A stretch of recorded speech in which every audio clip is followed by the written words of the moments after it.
Hello ಸ್ನೇಹಿತರೆ, ಗೀತಾ ಧಾರಾವಾಹಿಯ ಮುಂದಿನ ಭಾಗವನ್ನು ನೋಡೋಣ. 3 ಗಂಟೆ ನಂತರ ಕೋರ್ಟ್ ಮತ್ತೆ ಸ್ಟಾರ್ಟ್ ಆಗುತ್ತೆ. ಜಡ್ಜ್ ಬಂದು ಸುಧಾರಾಣಿಗೆ ಕೇಳ್ತಾರೆ, ಸುಧಾರಾಣಿ ಅವರೇ ಇನ್ನೇನಾದರೂ ನಿಮಗೆ ಹೇಳೋದಕ್ಕಿದೆಯಾ ಅಂತ ಕೇಳ್ತಾರೆ. ಅದಕ್ಕೆ ಸುಧಾರಾಣಿ ಹೇಳ್ತಾಳೆ, ಹೌದು ನನಗೆ ಹೇಳೋದಕ್ಕಿದೆ ಅಂತ ಹೇಳ್ತಾಳೆ. ಅವ್ರು ಹೇಳ್ತಾರೆ, ಶ್ರುತಿ ಬಂದು ನಾನೇ ಸೂರ್ಯಪ್ರಕಾಶ್ ಅವರನ್ನು ಕೊಂದಿದ್ದೇನೆ ಮತ್ತು ಅದನ್ನು ವಿಡಿಯೋ ಕೂಡ ಮಾಡಿದ್ದೇನೆ ಅಂತ ಹೇಳ್ತಾ ಇದ್ದಾಳೆ. ಇದನ್ನು ನನಗೆ ನಂಬೋದಕ್ಕಾಗ್ತಾ ಇಲ್ಲ ಅಂತ ಹೇಳ್ತಾಳೆ. ಅದಕ್ಕೆ ಇನ್ನೂ ಸ್ವಲ್ಪ ಕಾಲಾವಕಾಶಗಳು ಕೊಡಬೇಕು ಸರಿಯಾಗಿ ವಿಚಾರಣೆ ಮಾಡೋದಕ್ಕೆ ಅಂತ ಹೇಳ್ತಾಳೆ. ಅದಕ್ಕೆ ಶ್ರುತಿ ಹೇಳ್ತಾಳೆ, ನೀವು ಇನ್ನೆಷ್ಟು ದಿನ ಕೊಟ್ಟರು ನಾನು ಹೇಳೋ ಸತ್ಯ ಬದಲಾಗಲ್ಲ. ನಾನೇ ಅಪ್ಪನನ್ನು ಸಾಯಿಸಿದ್ದು, ಅದಕ್ಕೆ ಸಾಕ್ಷಿಯಾಗಿ ಆ ವಿಡಿಯೋ ಇದೆ ಅಂತ ಹೇಳ್ತಾಳೆ. ಆವಾಗ ಭಾನುಮತಿ ತನ್ನ ನಾಟಕನ ಶುರು ಮಾಡ್ತಾಳೆ. ಅವಳು ಹೇಳ್ತಾಳೆ, ಬೇಡ ಮಗಳೇ, ಇದರಿಂದ ಹಿಂದೆ ಸರಿದು ಬಿಡು, ನಾನು ಇಲ್ಲೇ ಇದ್ದು ಬಿಡ್ತೀನಿ, ನನ್ನ ಜೀವನ ಮುಗ್ದೋಯ್ತು, ಇನ್ನು ನೀನು ಬಾಳಿ ಬದುಕಬೇಕಾದವಳು, ಸುಮ್ಮನೆ ನಿನ್ನ ಲೈಫ್ನ ನೀನು ಹಾಳು ಮಾಡ್ಕೊಳ್ಬೇಡ, ನನ್ನ ಮಾತು ಕೇಳು ಅಂತ ಹೇಳ್ತಾಳೆ. ಅದಕ್ಕೆ ಶ್ರುತಿ ಹೇಳ್ತಾಳೆ, ಅಮ್ಮ ನಾನು ನಿನಗೋಸ್ಕರ ತ್ಯಾಗ ಮಾಡ್ತಿಲ್ಲ, ನಾನು ಮಾಡಿರೋ ತಪ್ಪಿಗೆ ಶಿಕ್ಷೆ ಅನುಭವಿಸ್ತಾ ಇದ್ದೀನಿ ಅಷ್ಟೇ. ಇವತ್ತೆಲ್ಲ ನಾಳೆ ಸತ್ಯ ಗೊತ್ತಾಗಲೇಬೇಕು, ಸತ್ಯ ಗೊತ್ತಾದ್ರೆ ನನಗೆ ಶಿಕ್ಷೆ ಆಗೇ ಆಗುತ್ತೆ, ಅದಕ್ಕಿಂತ ಇವಾಗಲೇ ಆಗಲಿ, ಅದೇ ನನಗೆ ಖುಷಿ ಅಂತ ಹೇಳ್ತಾಳೆ. ಜಡ್ಜ್ಗೆ ಹೇಳ್ತಾಳೆ, ನೀವು ನನ್ನ ಸಾಕ್ಷಿನ ಪರಿಗಣಿಸಿ ನನಗೆ ಫೈನಲ್ ಡಿಸಿಷನ್ ಏನು ಅಂತ ಹೇಳಬೇಕು ಅಂತ ಕೇಳ್ಕೊಳ್ತಾಳೆ.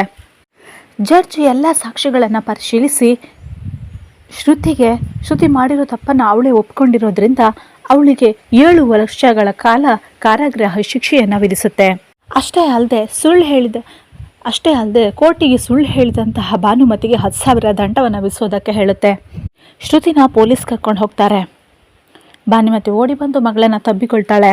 ಯಾಕೆ ಹೀಗೆ ಮಾಡಿದೆ ಮಗಳೇ ಅಂತ ಭಾನುಮತಿ ಕೇಳ್ತಾಳೆ. ಅದಕ್ಕೆ ಶ್ರುತಿ ಹೇಳ್ತಾಳೆ, ಸತ್ಯಕ್ಕೆ ಈಗ ಉಳಿಗಾಲ ಇಲ್ಲದೆ ಇರುವಾಗ ಸುಳ್ಳಿಗೆ ಎಷ್ಟು ದಿನ ಉಳಿಗಾಲ ಇರುತ್ತಮ್ಮ, ಅದು ನನ್ನಿಂದಲೇ ಎಂಡ್ ಆಗಲಿ ಅಂತ ಹೇಳ್ತಾಳೆ. ನೀನು ಅಣ್ಣನ ಜೊತೆ ಹೊಸ ಬದುಕನ್ನು ಸ್ಟಾರ್ಟ್ ಮಾಡಮ್ಮ ಅಂತ ಹೇಳ್ತಾಳೆ. ಅದಕ್ಕೆ ಭಾನುಮತಿ ಹೇಳ್ತಾಳೆ, ಹೊಸ ಬದುಕನ್ನು ಕಂಡುಕೊಳ್ಬೇಕಾದವಳು ನೀನು, ನಾನಲ್ಲ. ನಾನು ಈಗ ಹೊರಗಿದ್ರೂ ಜನರು ನನ್ನನ್ನು ಒಳ್ಳೆಯವಳು ಅಂತ ಹೇಳಿದ್ರು ನಾನು ಹೇಗೆ ನೆಮ್ಮದಿಯಾಗಿರ್ತೀನಿ ಹೇಳು ಅಂತ ಹೇಳ್ತಾಳೆ. ಭಾನುಮತಿ ಮೆಲ್ಲ ಮಗಳ ಕಿವಿಯಲ್ಲಿ ಹೇಳ್ತಾಳೆ, ನಿನ್ನನ್ನು ಆದಷ್ಟು ಬೇಗ ಬಿಡಿಸ್ತೀನಿ ಮಗಳೇ, ನನ್ನ ಆಟನ ನೋಡಿ ಇವರೆಲ್ಲ ಶಾಕ್ ಆಗಬೇಕು ಅಂತ ಹೇಳ್ತಾಳೆ. ವಿಜಿ ಒಂದು ಕಡೆ ಮೌನವಾಗಿ ಕುಳಿತುಕೊಂಡಿರ್ತಾನೆ. ಅವನನ್ನು ಹುಡ್ಕೊಂಡು ಗೀತಾ ಬರ್ತಾಳೆ.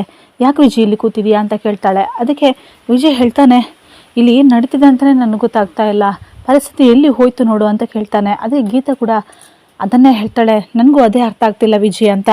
ಇಲ್ಲಿ ಯಾರು ಸರಿ ಯಾರು ತಪ್ಪು ಅನ್ನೋದೇ ಗೊತ್ತಾಗ್ತಾ ಇಲ್ಲ. ಕಾನೂನು ದೃಷ್ಟಿಯಲ್ಲಿ ಶ್ರುತಿ ತಪ್ಪು ಮಾಡಿದಾಳೆ ಅಂತ ಸಾಕ್ಷ್ಯ ಸಿಕ್ಕಿದೆ ಅಂತ ಅವಳಿಗೆ ಶಿಕ್ಷೆ ಆಗೇ ಆಯಿತು, ಅದು ಎಷ್ಟರ ಮಟ್ಟಿಗೆ ಸರಿ ಅನ್ನೋದು ಗೊತ್ತಾಗ್ತಾ ಇಲ್ಲ. ವಿಜಯ್ ಮತ್ತೆ ಗೀತಾಳ ಹತ್ರ ಹೇಳ್ತಾನೆ, ಅಲ್ಲ ಗೀತಾ, ಆವತ್ತು ಶ್ರುತಿ ಡಲ್ಲಾಗಿದ್ದಾಗ ನೀನು ಅವಳ ಹತ್ರ ಕೇಳಲಿಲ್ವಾ? ಅದಕ್ಕೆ ಗೀತಾ ಹೇಳ್ತಾಳೆ, ಕೇಳಿದ್ದೆ ವಿಜಯ್. ಆವಾಗ ಅವಳು ಹೇಳಿದ್ಲು ವರುಣ್ ಜೊತೆ ನನಗೆ ಮದುವೆ ಇಷ್ಟ ಇಲ್ಲ, ಅವ್ನ ನಡವಳಿಕೆ ಇಷ್ಟ ಇಲ್ಲ ಅಂತ ಹೇಳಿದ್ಲು. ಮದುವೆ ಕ್ಯಾನ್ಸಲ್ ಆದ ನಂತರ ಅವಳು ನಾರ್ಮಲ್ ಆಗಿದ್ಲು. ನಾನು ಅಂದ್ಕೊಂಡೆ ಅವಳು ಸರಿ ಹೋದ್ಲು ಅಂತ. ಅದು ಅಲ್ಲದೆ ಅವಳು ಮಾವನ ಕೊಲೆ ಮಾಡಿದೆ ಅಂತ ಯಾವತ್ತೂ ಹೇಳಲೇ ಇಲ್ಲ ಅಂತ ಹೇಳ್ತಾಳೆ. ಅದಕ್ಕೆ ವಿಜಯ್ ಹೇಳ್ತಾನೆ, ಶ್ರುತಿಯ ಮುಗ್ಧ ಮುಖದ ಹಿಂದೆ ಇಷ್ಟೊಂದು ಕೆಟ್ಟ ಮನಸ್ಸಿದೆ ಅಂತ ಹೇಳಿ ನನಗೆ ಗೊತ್ತೇ ಇರಲಿಲ್ಲ ಅಂತ ಹೇಳ್ತಾನೆ. ಅದಕ್ಕೆ ಗೀತೆ ಹೇಳ್ತಾಳೆ, ಇಲ್ಲ ಇಲ್ಲಿ ಏನೋ ತಪ್ಪು ನಡೀತಿದೆ ಅಂತ ನನಗೆ ಅನ್ನಿಸ್ತಾ ಇದೆ, ಯಾರು ಒತ್ತಾಯದ ಮೇಲೆ ಅವಳು ತನ್ನ ಮೇಲೆ ಅಪವಾದನೆ ಹಾಕೊಂಡಿದ್ದಾಳೆ ಅಂತ ನನಗೆ ಅನ್ನಿಸ್ತಾ ಇದೆ ಅಂತ ಗೀತೆ ಹೇಳ್ತಾಳೆ. ಯಾವುದಕ್ಕೂ ಸ್ವಲ್ಪ ಕಾದು ನೋಡೋಣ ಅಂತ ಹೇಳ್ತಾಳೆ. ಅದಕ್ಕೆ ವಿಜಯ್ ಹೇಳ್ತಾನೆ, ಇನ್ನು ಮುಂದೆ ಕಾಯೋದ್ರಲ್ಲಿ ಅರ್ಥ ಇಲ್ಲ ಗೀತಾ. ಇಲ್ಲಿ ಕಿರಣ್ ಭಾನುಮತಿ ಎದುರಿಗೆ ಬಂದು ಭಾನುಮತಿಗೆ ಸರಿಯಾಗಿ ಬೈತಾನೆ. ಯಾಕಂದರೆ ಶ್ರುತಿಗೆ ಜೈಲು ಶಿಕ್ಷೆ ಭಾನುಮತಿನೇ ಮಾಡಿದ್ದು ಅಂತ ಅವನ ಅಭಿಪ್ರಾಯ. ಎಲ್ಲರೂ ಅವನನ್ನು ನೋಡ್ತಾ ಇದ್ರು ಅನ್ನೋ ಕಾರಣಕ್ಕೆ ಭಾನುಮತಿಗೆ ಸರಿಯಾಗಿ ಬೈತಾನೆ. ನಿನ್ನ ಸ್ವಾರ್ಥಕ್ಕೆ ನೀನು ಈ ಥರ ಮಾಡ್ತೀಯ ಅಂತ ಗೊತ್ತಿರಲಿಲ್ಲ, ಹೆತ್ತ ಮಗಳನ್ನೇ ಬಲಿ ಕೊಟ್ಬಿಟ್ಟಿಯಲ್ಲಮ್ಮ ಅಂತ ಹೇಳ್ತಾನೆ. ಅದಕ್ಕೆ ಭಾನುಮತಿ ಹೇಳ್ತಾಳೆ, ತಪ್ಪು ಅವಳೇ ಮಾಡಿದ್ರು, ಅವಳ ಜೀವನಕ್ಕೋಸ್ಕರ ನಾನು ಸುಳ್ಳು ಹೇಳಿದೆ ಕಣೋ ಅಂತ ಹೇಳ್ತಾಳೆ. ಅದಕ್ಕೆ ಕಿರಣ್ ಹೇಳ್ತಾನೆ, ನೀನು ಅಷ್ಟೊಂದು ಸುಳ್ಳು ಹೇಳೋದಿದ್ರೆ ಅದಕ್ಕೇನೆ ಯಾಕೆ ಸಾಯಿಸೋಕೆ ನೋಡಿದೆ, ದೊಡ್ಡಮ್ಮನ ಯಾಕೆ ಕಿಡ್ನಾಪ್ ಮಾಡಿದೆ ಅಂತ ಹೇಳ್ತಾನೆ. ಅದಕ್ಕೆ ಭಾನುಮತಿ ಹೇಳ್ತಾಳೆ, ಅವರಿಗೆ ನನ್ನ ಮೇಲೆ ಅನುಮಾನ ಬರಲಿ ಅಂತ ನಾನು ಆ ಥರ ಮಾಡಿದೆ. ನಾನು ನಿಮ್ಮನ್ನು ಪ್ರೀತಿ ಮಾಡೋದು ಬಿಟ್ಟು ಆ ವಿಜಿನ ಪ್ರೀತಿ ಮಾಡಿದ್ದೆ. ಅವನು ನನ್ನನ್ನು ಎಷ್ಟು ನಂಬಿದ್ದ ಅಂದರೆ ನಾನು ವಿಷ ಕೊಟ್ಟರು ಅವನು ಕುಡಿತಾ ಇದ್ದ, ಅಷ್ಟು ನಂಬಿದ್ದ. ಅದಕ್ಕೆ ಅವರೆಲ್ಲರೂ ನಾನೇ ಕೊಲೆ ಮಾಡಿದ್ದಂತ ತಿಳ್ಕೊಬೇಕು ಅಂತ ಈ ಥರ ಹಿಂಸೆ ಕೊಡ್ತಾ ಇದ್ದೆ. ಇವಾಗ ಅವ್ನು ನನ್ನನ್ನು ಎಷ್ಟು ದ್ವೇಷ ಮಾಡ್ತಿದ್ದಾನೆ ನೋಡು. ಆ ಥರ ಎಲ್ಲ ಮಾಡಲಿಲ್ಲ ಅಂದಿದ್ರೆ ಅವನು ನನ್ನನ್ನು ದ್ವೇಷ ಮಾಡ್ತಾ ಇದ್ದ. ಇವಾಗ ಎಲ್ಲರೂ ನನ್ನಿಂದ ದೂರ ಇದ್ದಾರೆ, ವಿಜಯ್ ದೂರ ಆಗಿದ್ದಾನೆ, ನನ್ನ ಮಗಳು ದೂರ ಆದ್ಲು, ನೀನು ಈ ಥರ ಮಾತಾಡ್ತಾ ಇದೆಯಾ? ಇದನ್ನೆಲ್ಲ ಕೇಳಿಸ್ಕೊಂಡು ನಾನು ಬದುಕಿರ್ಬೇಕಾ? ಯಾಕೋಸ್ಕರ ಬದುಕಿರ್ಬೇಕು ಅಂತ ನಾಟಕ ಆಡ್ತಾ ಇರ್ತಾಳೆ. ಇದನ್ನೆಲ್ಲ ಗೀತಾ ಮತ್ತು ವಿಜಯ್ ಕೇಳಿಸಿಕೊಳ್ತಾ ಇರ್ತಾರೆ. ಗೀತಾ ವಿಜಯ್ ಹತ್ರ ಹೇಳ್ತಾಳೆ, ತಪ್ಪು ಮಾಡಿರೋ ಭಾನುಮತಿ ಇವತ್ತು ಕೋರ್ಟ್ನಿಂದ ತಪ್ಪಿಸ್ಕೊಂಡಿರ್ಬೋದು, ಒಂದಲ್ಲ ಒಂದಿನ ಅವಳು ಮಾಡಿರೋ ತಪ್ಪಿಗೆ ಶಿಕ್ಷೆ ಆಗೇ ಆಗುತ್ತೆ ಅಂತ ಹೇಳ್ತಾಳೆ. ಆದರೆ ವಿಜಿ ಎಲ್ಲವನ್ನ ಕೇಳಿಸ್ಕೊಂಡ್ರು ಮೌನವಾಗಿದ್ದ. ಸುಧಾರಾಣಿ ಬಂದವಳು, ನಡೀರಿ ಮನೆಯಲ್ಲಿ ಮಾತಾಡೋಣ ಅಂತ ಹೇಳ್ತಾಳೆ. ಮನೆಗೆ ಬಂದ ಭಾನುಮತಿ ಕಿರಣ್ ಹತ್ರ ಮಾತಾಡ್ತಾ ಇರ್ತಾಳೆ. ಇನ್ನು ಮುಂದೆ ನನ್ನ ಆಟ ಶುರು ಮಗನೇ ಅಂತ ಹೇಳ್ತಾಳೆ.